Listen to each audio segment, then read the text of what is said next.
একসময় ছিল কুষ্টিয়ার সাংস্কৃতিক রাজধানী, এখন আমাদের কুষ্টিয়া একটা সৌন্দর্যের রাজধানী হিসাবে পরিচিতি পেয়েছে। যেমন কুষ্টিয়ার রাস্তার দুই মাঝখান দিয়ে যে ফুলের যে সৌন্দর্য, যে শোভা পেয়েছে, এটা আসলেই বলার মতো কিছু না। এটা আপনি যদি নিজে না আসেন রাজধানী থেকে, তাহলে বুঝতে পারবেন না কুষ্টিয়া কোন জেলার থেকে আপনি এই জায়গায় এসেছেন।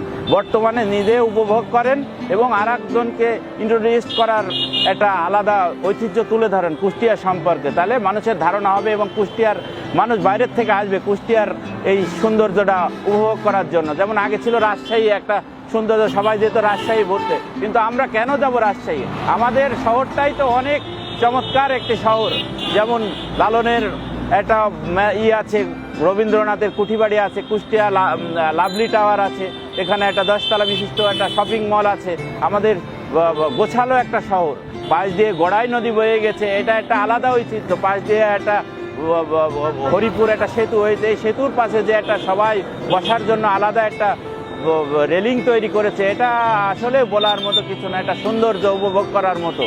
এটা আপনি না আসলে, কুষ্টিয়ায় না আসলে বুঝতে পারবেন না কুষ্টিয়া শহরটা আসলে বর্তমানে কি শোভা বৃদ্ধি পাচ্ছে, কি সৌন্দর্য বৃদ্ধি পাচ্ছে। ফুলের এই সুবাস আপনারা দেখলে, আসলে উপভোগ করলে, আরও নিজে উপস্থিত হয়ে যদি এই জায়গায় আসেন, তাহলে আরও একটা আলাদা একটা ফিলিংস কাজ করবে আপনার বিরুদ্ধে।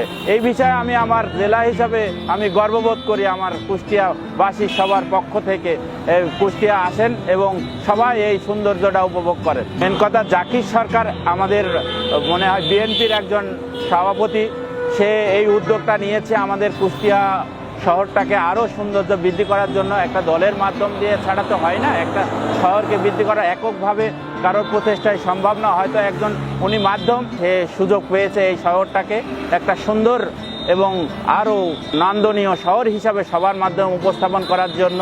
আমি জাকির সরকারকে আন্তরিক অভিনন্দন জানাই কুষ্টিয়াবাসীর পক্ষ থেকে এবং আমার পক্ষ থেকে। চিন্তাটা আসলেই একটা দূরদর্শী চিন্তা, মাঝখান দিয়ে ফুলের এই সুবাসটা আসলেই কুষ্টিয়ার মানুষ হিসাবে তার আলাদা একটা ঐতিহ্য যে তার মাধ্যমে ফুটে পড়তে, এটা ফুটে ওঠাটাই স্বাভাবিক, কারণ কুষ্টিয়ার মানুষের মাঝে একটা আলাদা মেধা এবং আলাদা প্রচেষ্টা আছে। তার এই প্রচেষ্টার মাধ্যমে আমরা বুঝতে পারি যে আসলেই তার মধ্যে একটা আলাদা দূরদর্শী চিন্তা আছে মানুষের জন্য, কুষ্টিয়া শহরের জন্য। ভবিষ্যতে যদি সে আরও দলের মাধ্যম দিয়ে আরও কিছু করতে, বড় প্রতিষ্ঠা যায়, আরও ভালো শোভা পাবে এবং কুষ্টিয়া আরও সৌন্দর্য বৃদ্ধি পাবে।